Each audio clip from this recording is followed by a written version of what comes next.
Welcome everyone to the League of Goddesses interview series. This platform is for sharing insight into the tools, methods, and thought processes that the most badass women, and sometimes men, in the world use to attain their dreams.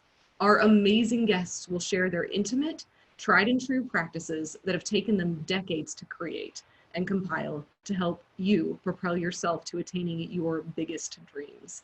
This is the real shit that I wish I had known sooner.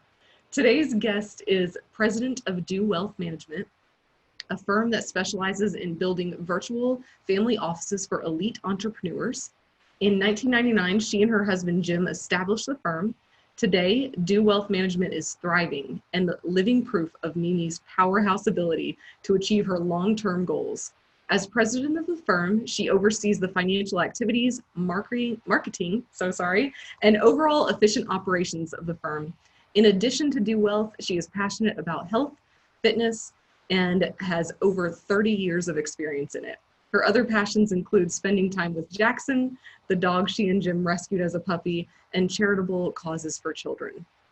And total side note, fun fact, she is a former NFL Arizona Cardinals and Pro Bowl cheerleader, which is so awesome. I'm like, that's awesome. Now that I have told you about her accomplishments and credentials, let me share with you why I'm personally ecstatic to have Mimi here.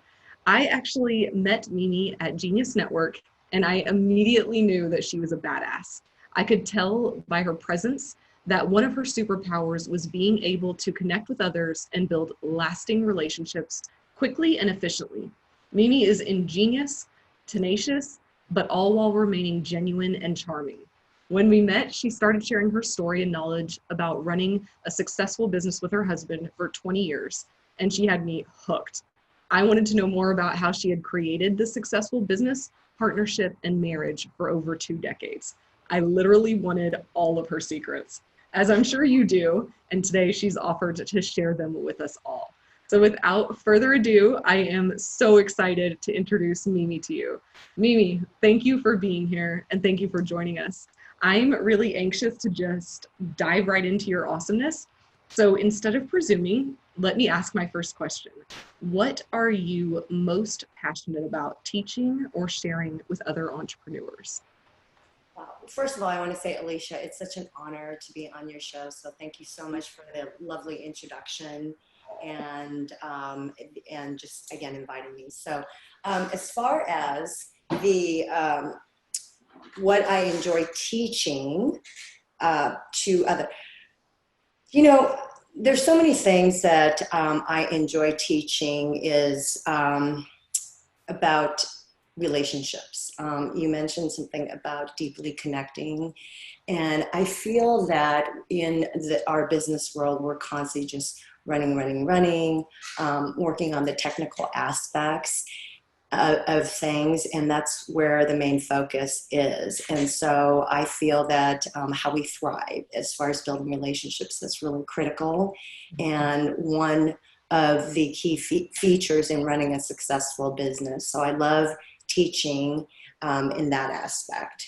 I couldn't agree with you more. I feel like you are stellar at it. What is it that made you pick, for instance, that subject? Was it just because it came naturally to you, or have you had to cultivate this? What is it about that sets you on fire? That sets me on fire as far as teaching and about relationships. I have this deep burning desire as far as connecting people, making sure that the best come out of people. When I see other people succeed in whatever platform, whatever type of role that they're in, it makes my heart just soar. So it's something that's deeply burns within me. So. I know that is so true, because when I met you at Genius Network and I was the new girl on the block, you were just so sweet. Just immediately, I met you and it was like we had known each other for a long time, and you immediately took me over to meet your friends, and I was like, this lady's awesome. Totally just instant, credibility and down to earth and willing to share and go deep too, not just superficial. So I knew, I was like, she has a superpower for this. So Thank you totally so awesome. much, Alicia. And first of all, I think it's so important the more that you help others. And, you know, you always hear of the cattiness among women Mhm. and the competition. I don't, I believe in healthy competition, but I believe that when you help others, that'll make you a better person and grow. And so when we met, you were so easy. I mean, talk about somebody who's an amazing connector, Alicia. You were floating around talking to many other people, so it was easy to introduce you around. You're so sweet. I enjoy connecting too. It's something that I feel it's a skill that I feel like I've honed over, my life. For you more so, I just saw that it came so naturally to you. Like and it could have been a skill that you honed too, but girl, if that is one that you had to hone, you slayed it. Because I was just like, this was just naturally be her thing. Whereas me, and I know you won't believe this, I'm a little bit more of an introvert. So it's taken time for me to learn to cultivate like, oh, this is how it goes. And I think some of it was the fact that I was homeschooled almost my whole life. And so I really just, when I need to recharge, I need to be by myself, and I enjoy that so much. So for me, I kind of categorize it as being on or off.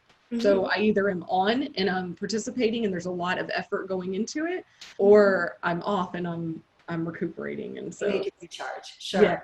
yeah. So when I saw you, I was just like, wow, what a natural, it's beautiful.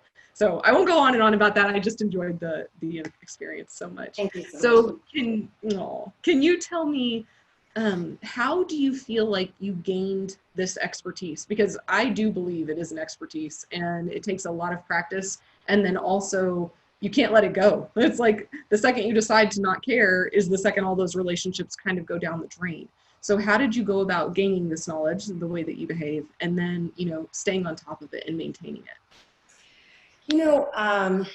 Well, let me go back to my childhood. I grew up in an unsafe environment, and so I was always craving that connection and having being with others. And so, um, growing up and not having a safe environment, you want to connect so much with people.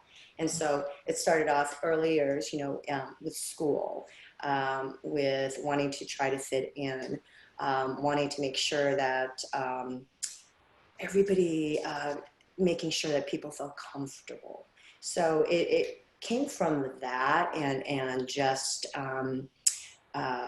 looking to help others because you're craving that love so much. And so, because of that, I think it just started off early and you just kind of fine tune things and you observe and then you grow to look at the best, look at the best of people and bring out the best of people and disarm people and take down the walls, I guess is the best way to do it because I wanted to connect because I was craving that. So I guess it's just really over time. It wasn't, it came out of necessity. It came out of necessity and want, I guess is the best way to answer. That's so intriguing. So the way that I picture what you just told me is that, and please step in if I'm misinterpreting, but because you were trying to build these connections with others, the best way that you saw as a child and then honed in on over your lifetime is by building up the people that you wanted to connect with. Yes. So you see someone, you meet them, and then you're like, this person is awesome, and I want to show everyone. And so you put their best foot forward for them. Is that what I'm hearing? Yes. Yes. Well Love it. said. That makes sense because I'm just like, oh, who wouldn't love someone who not only sees the best in you and sees your potential, but tells everyone about it. And it's just like, wow, that's an awesome friend.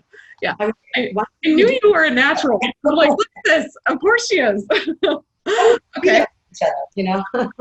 Nice. You confirmed it for me. That's awesome. Okay. So then with knowing that this connecting with people and building others up and showing the world who people are really capable of being, can you tell me what you feel for someone who maybe this doesn't come naturally to just because they haven't had the same scenarios? What would be your best tip or piece of advice if they're trying to learn the techniques that you've talked about?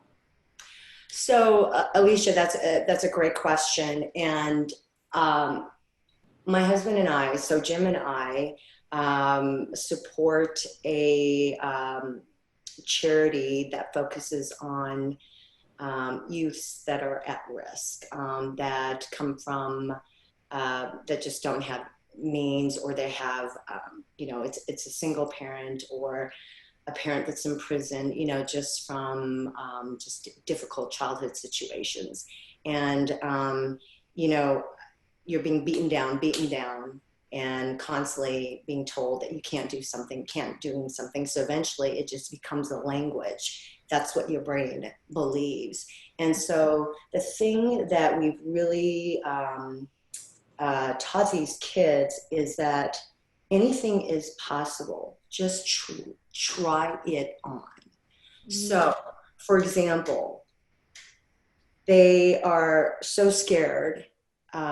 They build this wall, and it's easier not to try something. And so to take action, to try, it starts giving you that confidence, a little bit more power. And even though it doesn't work out, you continue to try it on. So then you pivot, and then you try something else. So we call it try it on. So it's really to just take action and try it on. Oh, I like it. I like that you say it that way too. Like, hey, just because you try it on, it's like clothes. If you don't like it and it doesn't work, try something else Try on. something else So on. this Yeah. isn't like you're stuck. You said you were going to be this way or do this thing, and now you have to do it forever. No, just try it on. It's okay. It can come off if you don't like it. It's not permanent. Yeah, it's not permanent. That's such a peaceful way to encourage someone who maybe is nervous or, like you said, guarded. I mean, there's areas in my life that I've become guarded, and just listening to you say that, like, girl, I'm going to save it for me. Like, try it on. Just try it on. Mimi said it's okay. Try it on. Okay, so we do have a live listener today, and he's actually asking if he is shy and in a group, how would you recommend connecting more easily? So for you, it's natural, but if I'm shy and not sure, what could this person try on to try to see if they could fit in a little bit more naturally? And I know it's difficult when you're a shy person, and it's a lot of being in a group setting, even if you feel shy, it's about stories. And when you're genuinely interested in another person's stories, it's so easy to engage the other person, or the people in the group. They'll start telling you their stories. And from there, it's easy to start asking more questions. It starts this whole domino effect of questions. So I would just suggest to that person, rather than feeling like you have to be the one to entertain or take that focus on yourself, is it's about getting to know the other people, because people have amazing stories. And so it's just about asking rather than talking about yourself. So Alicia, gosh, I'm really interested in how you and your husband, Charles, built the company together. How is that partnership? I mean, what made you decide to go into business together? So it's really finding more, being really intentional about finding and uncovering stories. Nice. So that's what I would suggest. I feel like that is, it's so funny that I hear you say it, because I felt like you were a natural at it and I had to try. And that is exactly what I do. I try to ask questions. And then when a question is presented, I'm like, oh, what part of that piques my curiosity? And then continue. So I couldn't agree with you more, Mimi. If there was one more tip that you could share, and we can do it in regards to this question if you'd like, what is a great, like, maybe conversation starter? Do you have one go-to that you're like, okay, I always ask this question to people and I always get a good response whenever I'm trying to get to know them? A good conversation starter. So usually I ask, again, it's about something to do either with travel. It could be, and then I'll pivot from there. So I'll just say, what's an exotic area that you've traveled to, or what's an exotic place that you would like to go to. It's just it has more to do with travel, and then I can gauge to see where the interest may lie. It could be a little bit more. So I guess that's where I start, because usually travel seems to have a commonality. Most people want to travel. Most people have a place, or they're thinking of a place. So that's what I would start with, that. Or one other thing, though, it's also about family, is asking about, tell me a little bit more about your parents. What your parents, not what you did, but tell me about what your parents did. And then it leads from one question, then I get a sense of, how did this person grow up? What was his or her childhood like? So those are the two areas. So it's either travel, or what did your parents do? You know, where did you grow up, and what did your parents end up doing? And so it kind of leads one question after another. Oh, I like it. I think that's a great idea and phenomenal. So if you would say, so what, if I'm getting this right, you would say first try to find commonalities. So maybe if travel wasn't something that I was really good at asking questions on, try to figure out something that you feel most people enjoy. So it could be, if you're dealing with a group of guys, maybe sports or some type of commonality, and then dive in that way. And when you said earlier that you gauge like how this is going with the person, is that kind of like you're trying it on them? You're like, Yeah. okay, well, how travel fits them, and then if it goes good, then you keep going. And if not, try that, and it's like, oh, this one doesn't fit you. this is not working well. Let's try something else. It's not your color. My bad. No. Okay. But would you say that's accurate? You're just like test the waters and then, you know, adjust as necessary. Absolutely. And it's also getting over that fear of, you know, that I sound stupid, or I'm going to ask a stupid question. There really isn't. When you're trying to get to know somebody, there isn't a stupid question. It's maybe the story that you're telling yourself. And then another thing that I do is, when I really want to get to know people, don't build a story in my head.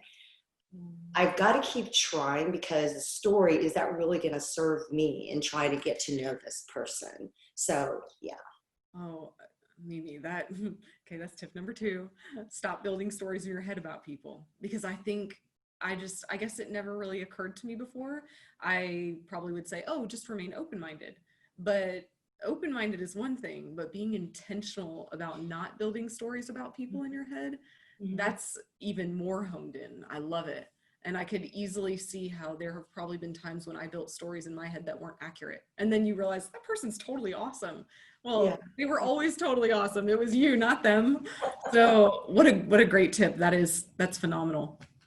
Thank you for sharing those. I've really enjoyed it. And I feel like I got so much in so little time. So that's wonderful. Let's move on. I kind of want to dive into, because you and Jim are just powerhouses, and I admire what you guys have been able to accomplish so much. I mean, yes, the business, and yes, you know, over 2 decades of all of that, that's amazing. But even more amazing to me is your ability to not only, you know, make all of those accomplishments happen, but to be in such a loving and happy marriage while it happened, and like cultivate that relationship and keep it going. So my first question is, can you take me into the apex moment in your career in this company with Jim so far? The apex moment of, oh my goodness.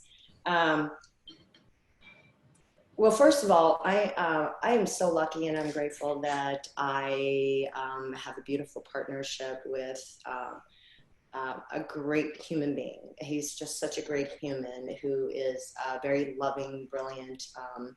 I mean, we have our moments, of course, but the apex of our business partnership was when we decided to go into business together. The pivotal moment was 1999. when we decided to go into business together and create an independent firm. It was not done back then, is just to go, you know what, we're going to throw caution to the wind, and we have to do what's right and make sure that our entrepreneur clients come first. So entrepreneur clients come first before the interests of our own. Back then in 1999, it was dealing with other brokerage houses, other broker dealers, and things like that. So that's when we just said, caution to the wind, we're going to do it our way, and we're going to build it our way, and we're going to build a model that makes sense to you. How phenomenal. Can you tell me, what did you learn from that level of, maybe it wasn't really attainment yet because it was your beginning, but what did you learn looking back, hindsight's 2020, from that experience? What did we learn? You mean as far as working together as a couple, or? You could definitely go that route, or, and I'm sorry if my question wasn't phrased well enough, what I would love to know is, what did you learn from that entire experience of saying, you know what, we're going to throw caution to the wind and we're going to do it our way? So you didn't have any examples. There wasn't someone that's like, oh, if you do this, this, and this, most likely you'll end up here. You Right. guys you're like, this is what we're seeing is broken and we're going to offer a solution. So what? It was a clean slate. It was such a clean slate. And I mean, the work, so hard. I mean, tremendously hard. But I've got to tell you, when there's a fire inside and when you're building something that's brand new, it's not hard. It doesn't become hard work. We were just so willing to do anything and create the model and serve our entrepreneur clients that, I mean, sure, there was nothing to, like you said, fall back on. There wasn't a particular recipe. There wasn't anything that we could look at and go, oh, that other firm or that other group did it this way. We just kept working and working, and what we've learned is that we could always pivot. We could always, I'm going back to that try it on. I'm like, she's a master pivoter. But hey, isn't that life, Mimi? It's like, you know what, you can have your best laid plans, and it's, in my point of view, really important that you do make plans, knowing that they most likely aren't going to happen how you've delineated them out. But the fact that you took the time to delineate them, it already has your creative juices going. And I think the people that are most successful, like you and Jim, are the people who can, when their plans don't follow exactly, they pivot. And it's natural. Pivoting is natural for you. And so I could see how many ways this would serve you. So it's just phenomenal. Wow. Okay. So I just keep saying this, and I'm sorry, I sound like a broken record. I should probably have my video guy cut it out. But I am learning so much from you. And I told my assistant, Crystal, and Patrick, I was like, I am so excited to interview this woman, because anybody who can keep a marriage and a business together for 20 years and do it with such grace and happiness, I mean, we all have a lot to learn. So I'm like, Charles and I have done it for, a few. And I'm like, I think you're doing very well. I'm like, sometimes it's, it tests your patience a little bit, but I think that it's wonderful to have examples, and then especially women who are willing to share how they've done it. So thank you. Absolutely. This is phenomenal. So let me go ahead, and I'm totally stealing a piece from your rule book. I would love to know a little bit more, if you're comfortable with it, about your childhood. Who was Mimi before, the Mimi who owned this big company and was the president of it and had employees and staff and everything that you've got now? Who was Mimi? Well, Mimi, first generation immigrant. And so my father brought us to this country. I actually was born in Seoul, Korea. Wow. And so I was 5 years old when we immigrated to this country. None of us, you might have family, none of us spoke English. And my parents, so going back to the parents question, remember what we talked about just a little bit ago, is my father was an orphan. And my mother was the daughter of a peasant farmer. So very, very humble beginnings. But my father got his start, he was the Korean national Taekwondo champion in 1968 and 69. So that gave him a start in teaching the military Taekwondo. So he was able to get a sponsorship to come to America. And even before the word entrepreneur was popular, he was an entrepreneur. He always said, America is the greatest country to live in. You have, if you work hard, I mean, I can still hear it in his broken English. Is, if you working hard, your dream come true. You know, working hard, you know, dream come true. You said it well. So that's my background, from humble, very humble beginnings. We absolutely had nothing, food stamps, but it was just that burning desire. It's like anything is possible in this country. And but my father, not having any parents, not having any love, was very difficult. And so he pushed us very, very hard. And I'm the oldest. And so he was having me read contracts, pay bills, really take care of the whole household, run our enterprise. And, when I was 8 years old, when I could, you know, read and write, or as soon as I could read and write. Yes. So that was, I grew up very fast at an early age, taking care of the family, taking care of the family finances, and then pushing myself through school. Then I went on, and my father and I had a very difficult relationship, because me being the oldest, I'm the daughter, and he being leading with an iron fist, I guess is probably the best, you know, just being super dominant and controlling, and me at the same time becoming a very strong personality and independent at the same time. So that's what I grew up with, is just taking care of a family, taking care of finances, and then eventually taking care of myself and putting myself through school in college. So it was a matter of just always knowing that whatever I strived for, I could do it, I could do it, I could do it, but at the same time trying to connect with people, because that's what I was missing at home. Oh, I could see how difficult that could be. I wasn't adopted, but I can try to, you know, empathize. And if you don't have good role models, you know, or maybe he had to live without love too. And so for him, like, how could he give a gift that he didn't even understand himself? Right. Then from your side, I could see how disappointing that would be, because you just want to be loved. But so much that you learned from it, Mimi. I know everybody says, you know, it doesn't kill you, makes you stronger. So it's like a my father was the greatest teacher. Yeah. My father was the greatest teacher, and you know, I wouldn't be who I wouldn't be who I am today without my father. And talk about somebody who showed me that anything is possible. Sure. Yeah. I mean, that is phenomenal. And obviously you are living proof that anything is possible. And look at you. So I'm sure that you made your family very, very proud. Can you tell me what you feel was the hardest thing that you have had to overcome in your journey so far? The hardest thing that I've had to overcome. Gosh, I'm just trying to think so far today.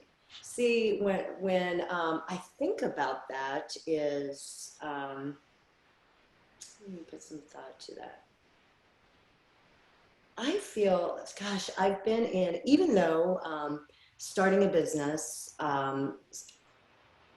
there's always so much hardships and everything that comes with starting a business. But I feel like just overcoming my childhood and just having all this opportunity to today, I feel like I have so many opportunities today. I don't know how to best answer that, Alicia. Okay. I feel like maybe just from the brief portions that you've shared, maybe having the childhood that you had made you so able to overcome things that you don't even see them as hardships. You're like, that's easy, I got it. Because a lot of times I feel like we have a tendency to create problems that really don't exist. We only have this one moment, and it's the present moment in the now. And there's never a problem this exact moment that we can't handle. We can, right? yeah, It's right. like, have I ever had any of those? No, because I'm still here. So, yeah. Let me take that back. Actually, the things that I've had more on a personal level is what I would say. With, there's always the business challenges, of course, but more on a personal level is I've always been such a grinder. It's just pushing that negative voice in the head. And I've had to really work on self-compassion and understanding that self-compassion is actually going to get me more ahead and drive me further and continue to grow. So those are the things that that I'm working through more so now, instead of that constant negative voice and pushing myself, thinking that the negative voice is going to help me to attain the goals faster. It's really the self-compassion that I'm working through right now. Yeah, I'm really curious, just because you've hit such an important thing on the head. I am the same way. I'm a driver, and I will drive myself to attain my dreams. And usually it is because of that same negative voice in your head. Like, you don't need the break. You just need to get the job done. Get the fucking job done. That's all it's ever about. No one's telling me this. It's just me. And then if I want to break, I'm like, well, that's weak, isn't it? I'm like, well, good God. Sometimes I listen to myself and I'm like, you would never say that to someone else. Why are you saying that? Right? It's, and my husband told me it once, and I mean, excuse the term, he is a country boy, but he was like, you wouldn't treat your best racehorse that way. Why would you treat yourself that way and then expect to win a race? And I was just like, well, when you say it that way, he's like, if you're the best racehorse, then you're pampered and taken care of. And then when it's time for you to run, you fucking run and win. And I was like, no. Okay. The country analogies here, I understood them. And I was just like, okay. So I have to give him some credit for helping me on that same journey that you're on. That being said, are there any, I can obviously see that you're a book reader by your background. So are there any books that you have enjoyed reading that you feel like help cultivate that? There's one that I just picked up, and I've only read the first chapter, Emotional Agility. Emotional Agility? Susan David. She's a Harvard psychologist, and she's the lead expert in self-compassion.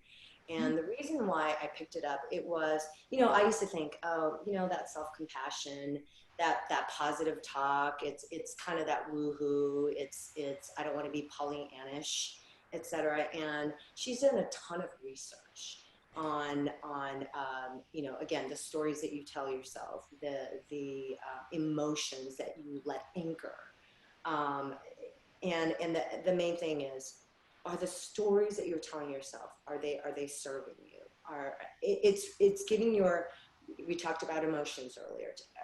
It's agility. It's giving yourself a break. Not saying, oh, it's okay. Oh, it's okay. But again, being able to drive and move yourself forward, but being kind, being just like how you would to a dear friend. Would you say to your friend, okay, your friend messed up? You would tell, yeah, you messed up, but you know what? You're gonna do it better the next time. It's so that's what that's a good read that I just started that I would recommend to help in this area. Oh, I like it. It's so funny when you said that. I'm like, oh, I can hear you saying that to me if I needed it. And so now you just have to be the same good friend to you that you already are to so many other people. Yeah. But much easier said than done, right? Right. Our expectations of ourselves are usually, I find that in high achievers, they're usually 100 million% unreasonable. It's like, well, I wouldn't expect anyone else to even come close to this, but I know myself. And so, but yeah. So tying back into your childhood, and maybe even this portion that you've just shared, if you want to do two answers, where did you find the strength to take yourself from, in your childhood, maybe scenarios that were painful and hurt and you didn't understand why, those types of things, into this amazing Mimi that just has so much power and capability? Oh, wow. Well, and again, Alicia, you're such a sweetheart, and with It's not about me being sweet. I'm just telling you what I see. Like, this is all you, girl. my childhood was just the building block for so many things. And again, I feel that I had some people, some amazing adults, and then this is why helping children is so important. I had two particular adults, father figures, who they were like the mentors, who showed me that my father, who could be so brutal at times, these two male figures also showed me that men could be loving, that they could be kind, that they could be flexible, that that you could fail, make mistakes. Because for my father, he wanted the best. He did the best that he could. He wanted the best for his children, and so for him, failure was not an option. He wanted us to, that typical Asian straight A's, go on to college, because he didn't come from any education, and he thought the way to opportunities in this country was education, and to be the best. I mean, to be the best among, and not to fail. So I got very lucky in having adult figures in my life to show, again, that compassion and that love. And so that gave me that building block and the strength, the courage, and the courage to believe in myself and continue on forward. So I love it. I'm curious, you totally hit my next question on the head, which was going to be if you had a mentor and who they were, and what they were able to offer you. And so you kind of got that one. But what I'm curious about is, lots of times when you see a woman who comes from a family where the father is, kind of like you've explained, they have a hard time connecting with men later on in their life, which is obviously not what's going on there. I'm like, I see a very happy marriage and a very successful one. And I have to think that that comes from a lot of hard work and effort from your side, and a lot of, working on yourself, because the things that you experienced with your father have nothing to do with Jim. However, I could see how Jim might easily, especially in a role where you guys are working together every day and you have to hold each other, accountable, where that could come into play. Has that happened before? Are there scenarios where you were like, oh, absolutely. And Alicia, yes, it did take a lot of work. So for me, at a very young age, I'd rather be alone. I'd rather be alone rather than just being in a relationship. The thing that I was always scared about was being in a loveless relationship. And so I knew that at a very early age, but also growing up under a father who was very controlling. Anytime there's a certain tone, a certain voice from a male figure, from Jim, early on in our marriage, boy, it just got me so riled up, and I would just go for the throat. You're like, oh, honey, watch me now. You know how I know that? Because that's how I am.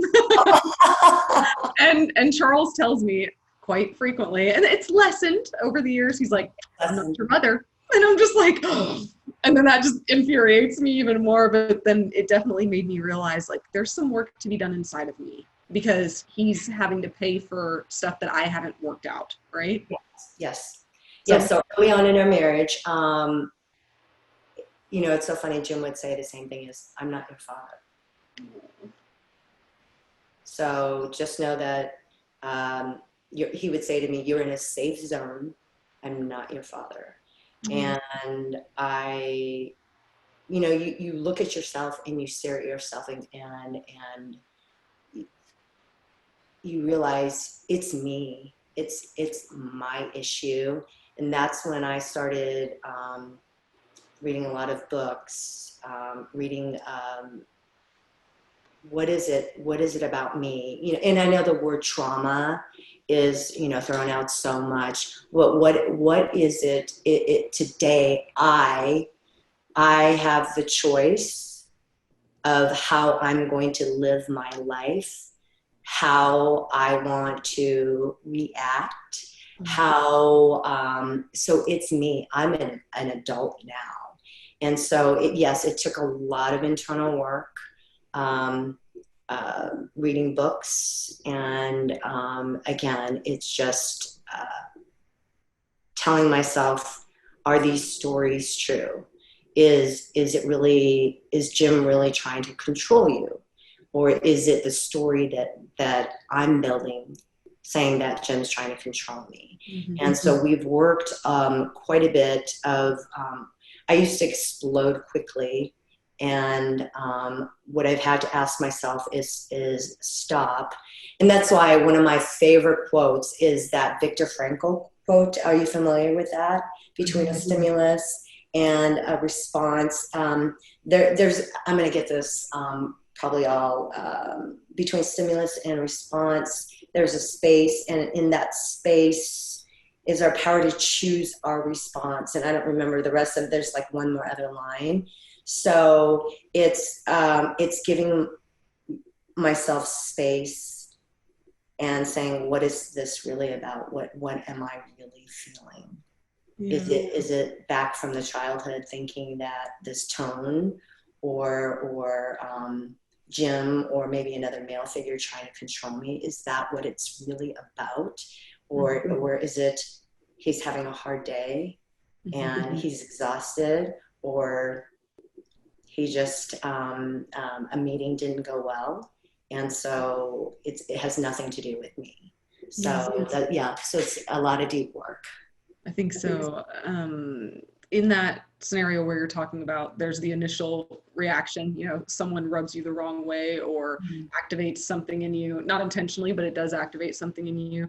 And then you have that little bit of time that you were just talking about before your reaction. How did you cultivate the ability in that split second to step back and give yourself space? Was there something that you read that taught you, or some type of tip that you could share? Because I feel like for a lot of us, it's that little split second and we miss it.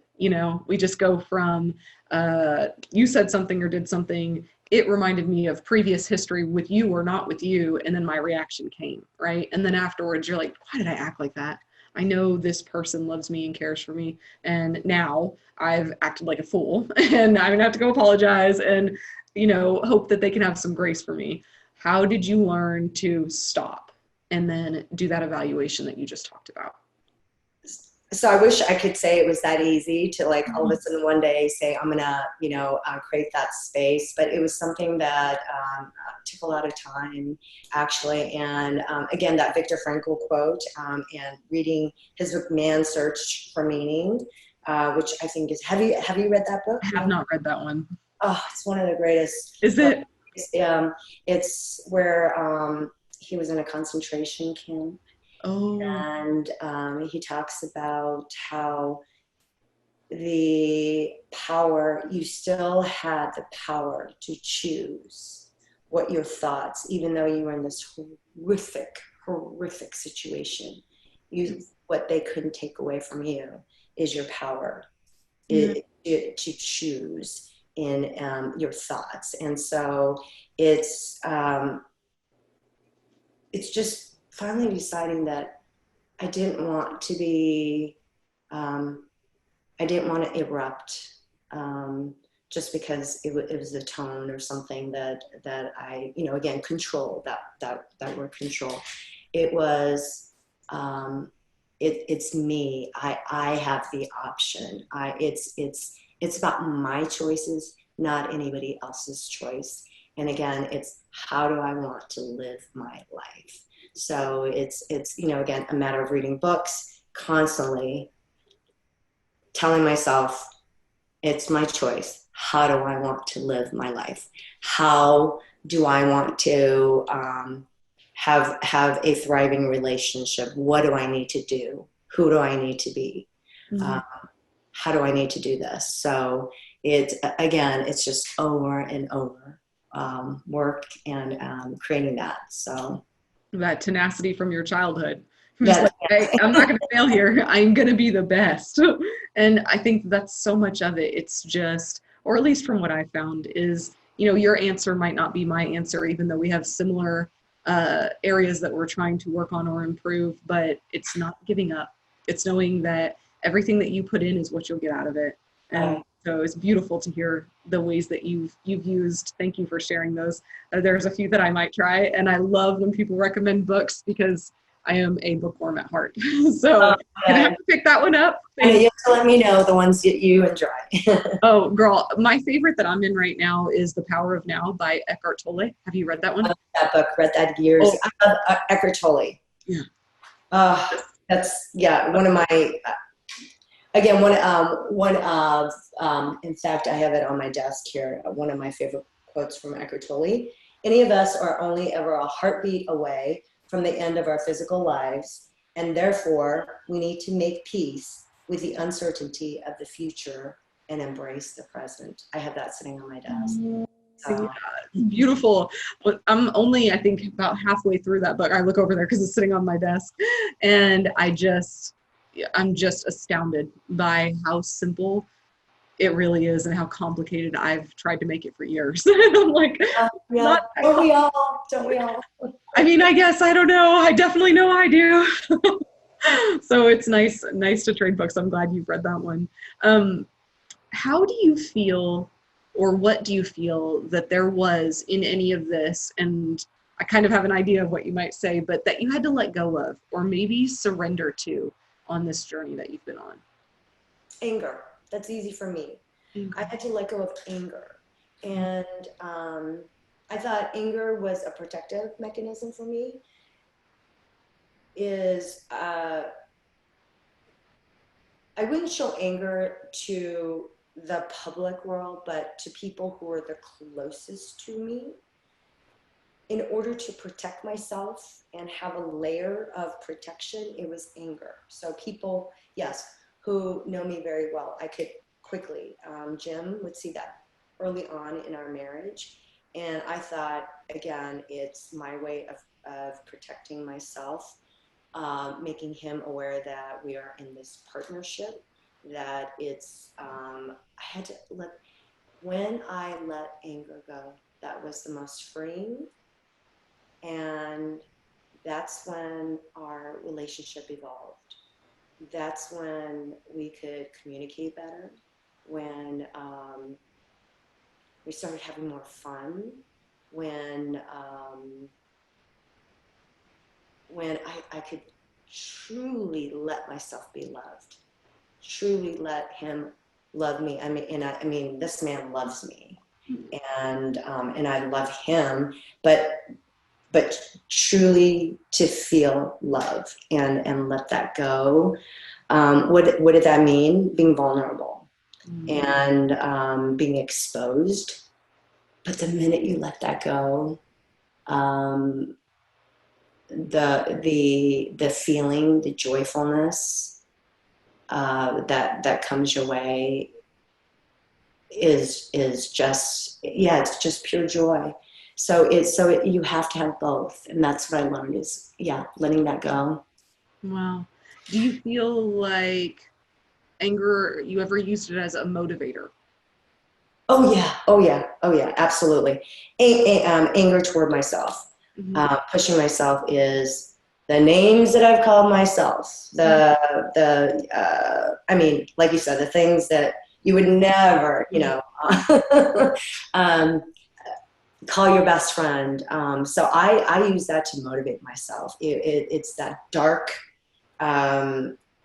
it's that darkness. I think everybody has that darkness, but I used to use that darkness to push myself, and through anger, thinking I'm going to reach my goals. And you know what, you do, but to a point. That's what I was going to tell you. I definitely had similar scenarios and I used it. It's just like anger creates a lot of momentum. Mhm. And you're able, if you can, that's the thing. You think that you're controlling the anger. And so you're like, as long as I'm harnessing this and I'm using it to propel me forward, then it's okay. And then Right. you look up and you realize that's a monster you can't control. And it was just letting you think you had it controlled. Or at least for me, Exactly. that's how it manifested itself. I used my anger from areas in my life where I felt like I had been victimized, and I used it to propel myself successfully forward in business, and it Mhm. worked. But Mhm. then I looked up and I was like, I'm not happy. Right. I'm upset and I don't feel happy, and I could tell that my anger was tiring my husband out. It's like how long can you expect someone to live with someone who's angry all the time, right? It's not happy or fun like you said. And It's so exhausting. yeah, exhausting. And it's exhausting to yourself too, right? You're just Yes. like constantly beating yourself up and it drives you, but it's like, why don't I think that there's a better way to drive ourselves. Like Yeah, and we you're are right. Right. we want to accomplish and attain our dreams and we can do it peacefully in joy and love. And that being said, I'm so curious, how have you altered from anger to your current state? How do you motivate yourself now? What feelings are you using to motivate Mimi? Now for me it's creation. It's that creativity. So I get so excited to for example, like with our business right now, we're constantly pivoting.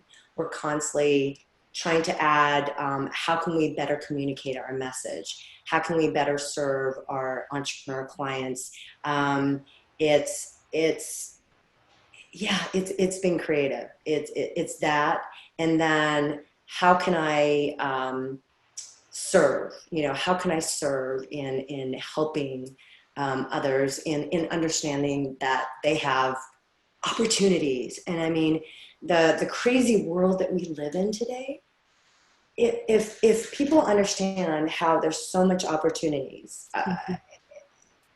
it would just continue to drive. So anyways, yeah, it's just really being creative, trying to, it's that be the best that you can be so that you can't be ignored. Mm-hmm. So that's what drives me, that creativity and constantly wanting to get better and better. Yeah, and that's from a positive angle instead of from the negative, which is Right. it's so nice. So much of it, and I think you kind of hit the nail on the head earlier. It's all about that story. Like, what story are we telling ourselves constantly, and is it a positive one, and does it serve us, or is it a negative one? Because sometimes negative stories can still serve you, Right. but the end result is what type of energy, or for me, that's what I say. What type of energy do I want in my life? What type of energy do I want others to feel when I walk in the room? And it's not an angry person who's accomplished a lot. It's a Right. joyful, loving, kind person who's also accomplished a lot. But it's definitely intriguing to see the ways that people propel themselves forward. So thank you for sharing that. My one of my last questions is going to be about self-care, because women, so many times we think about ourselves last, right? And just like you were stating earlier, you care so much for everybody to feel comfortable and happy and welcomed that sometimes, and I don't know if this is true for you, but definitely for me, I forget about Alicia. Like, what does Alicia need, and how does Alicia need to be served today? So, what are some of your self-care rituals that you're like, you know what, when I'm having a hard time, this is what I do? Okay, so I self-care for me, I love I call it a spa day. So I really enjoy going in and getting pampered and massages and things like that. But unfortunately, like you say, I don't do enough of that, and so I've got to be better at the self-care. One thing though that is not a deal breaker, and I feel that's really important as far as self-care, fitness. Taking care of yourself, eating well, working out. So that, to me, that may fall under self-care, but that's something important that I care about myself enough to take care of myself. Mm-hmm. So yeah, so as far as fitness, eating well, Morning ritual. So the morning ritual is just having some quiet time in the morning, coffee time, quiet time, journaling. But as far as actual self-care, it's my favorite thing is spa day. Girl, I don't blame you. I can go for a 90-minute massage too. My husband's like 15 minutes and he's like, that's enough. I've had enough. And I'm like, well, I'll take his extra 45. I guess he doesn't need it. Mimi, I wanted to just thank you so much for being here today and sharing with us. As we wrap up the interview, I have to ask you, I'm so sorry, I got tongue-tied there. If there was one final thought that you would like to leave with our listeners, maybe something that you feel is super important and I didn't hit on it, or that would just greatly impact people and you know, out of your experience you'd like to share, is there something like that? Let's see.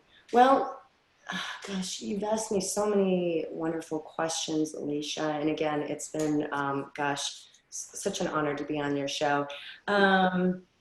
I would just say, just continue to try different things and don't be tenacious and keep trying. Don't give up. And if there's something burning, you have a deep burning desire to do something, go for it. You know, we have this one life, and it's such a remarkable life, is just to go for it. You know, that's what I would leave everybody and just say, go for it, go for it, go for it. Yeah. Your trying the thing on analogy was so good. I feel like I'm going to probably use that every day. And it applies to so many things. Just go for it. Guess what? If it doesn't work, try the next thing on. It's not permanent. And so many times in my life, I know that I've taken things so seriously. And then when I look back, I'm like, why did I take that so seriously? Why? Yeah.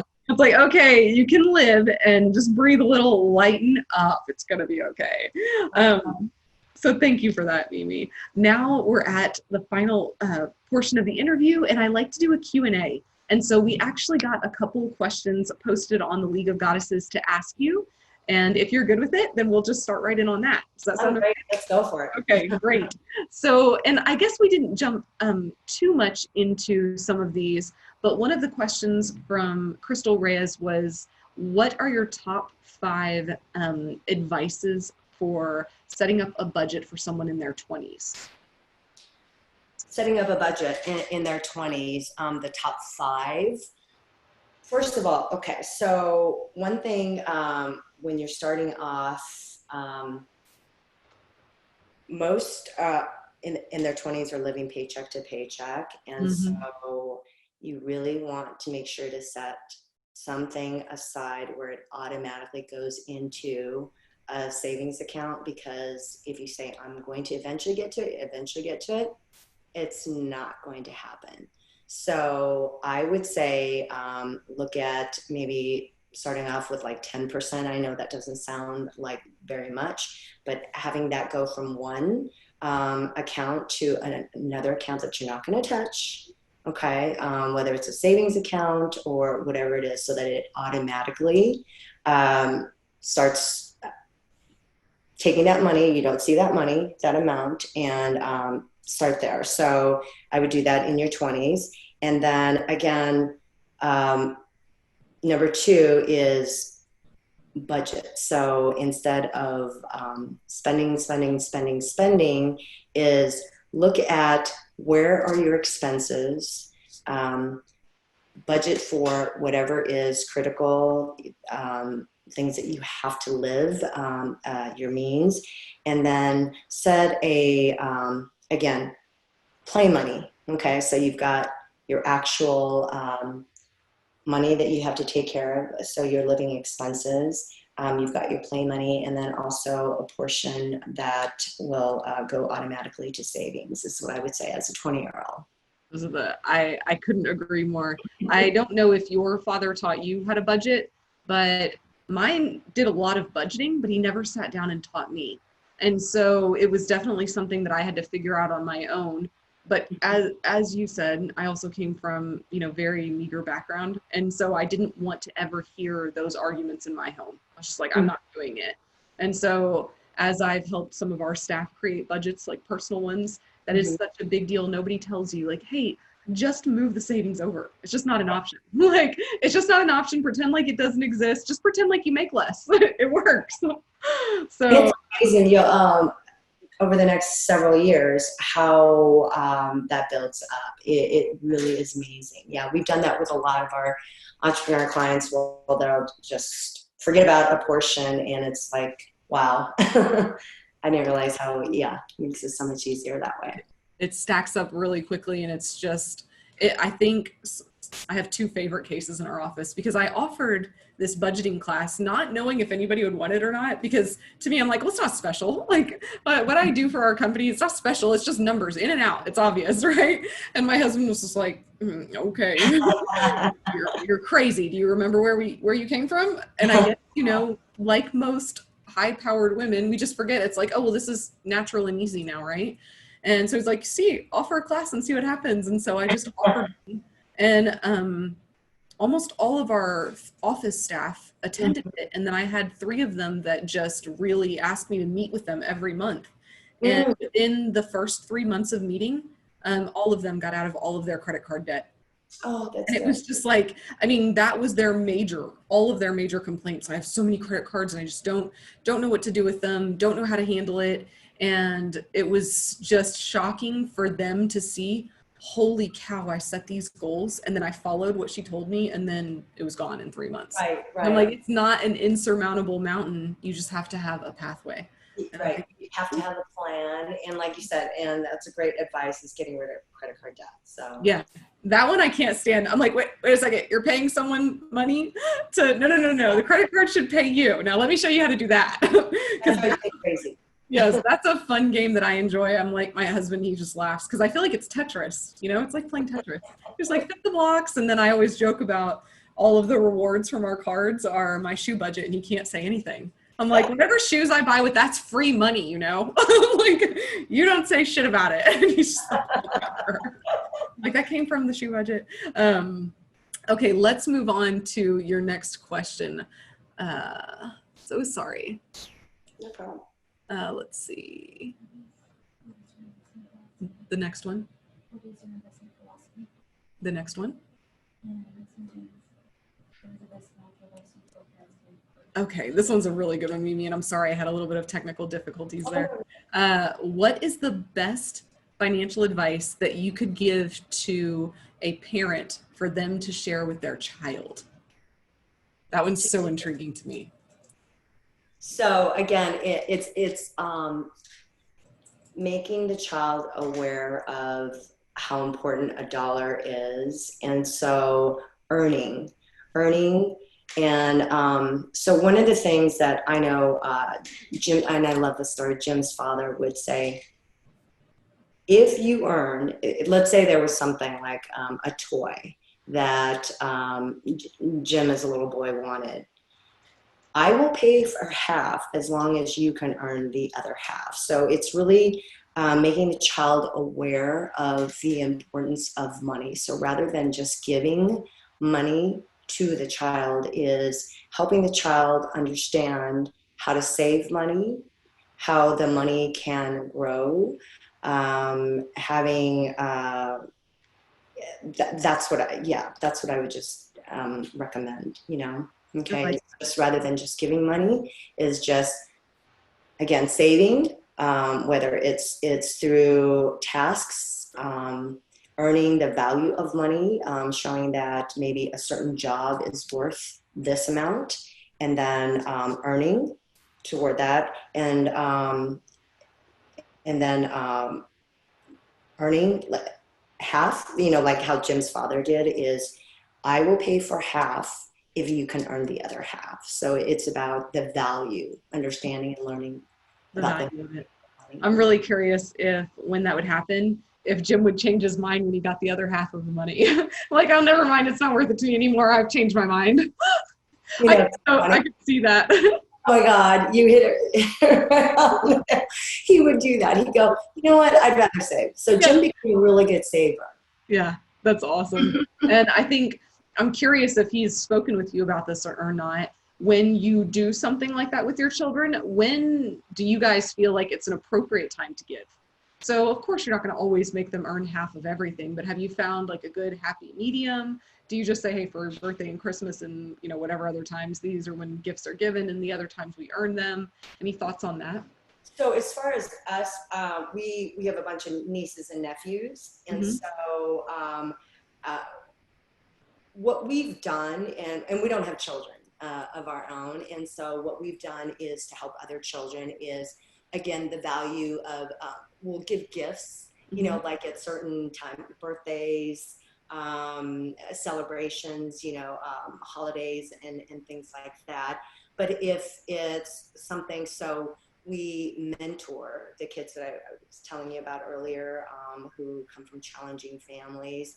And if they really want something, then it's a job or a task. It's something that they have to do to show the value, that they have to earn the money. That money is not going to be given to them.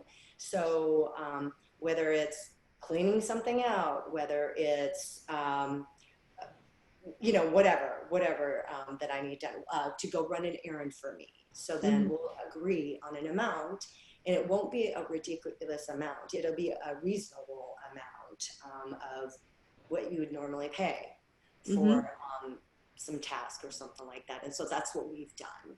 Yeah. So basically giving them the opportunity to start earning. I mean, yeah, it's great.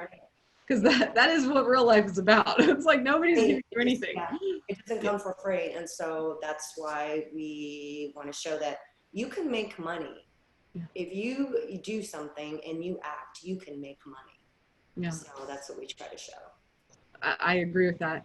Okay, so this last question takes it a different way, but I think it's really good. And I think you'll probably have an amazing answer. So this last question was, how do you create and maintain your network? How do we create and maintain our network? How do you do it? Okay, how do I?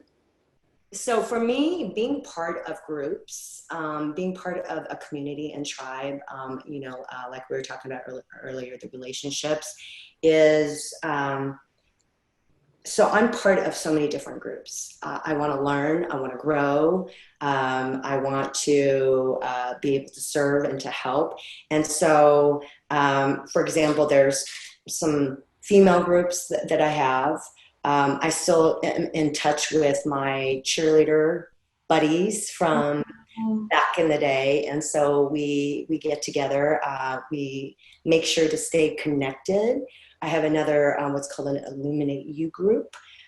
So it's a matter of staying in touch. It's a matter of staying in touch and the willingness, and it's having to act, because it's not going to come to you, but constantly staying in touch with people who are important and who I want to learn and grow. Yeah. So time investment, that's really what it is. Yeah. Yeah. That's awesome. Wonderful. I knew you'd have a good answer for that one. I was like, oh, that's a Mimi one. Very, very good one for you. All right, Mimi, I appreciate your time so much. And I know I ran a little bit over, so thank you for that.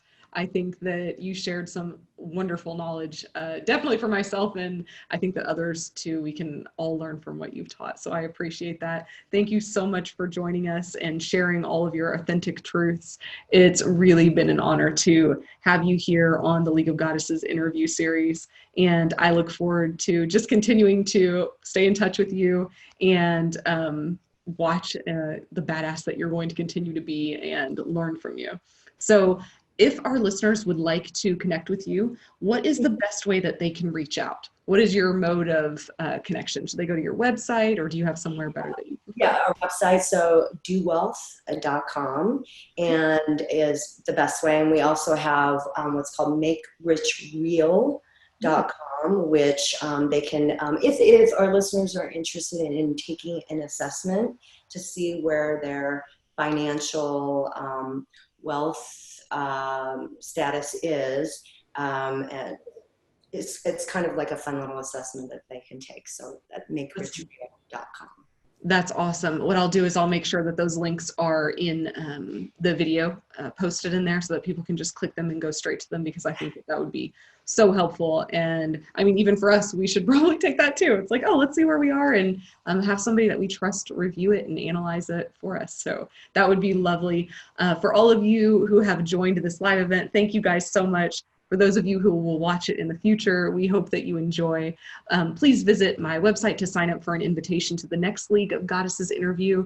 You can either go to aliciacovey.com or theleagueofgoddesses.com.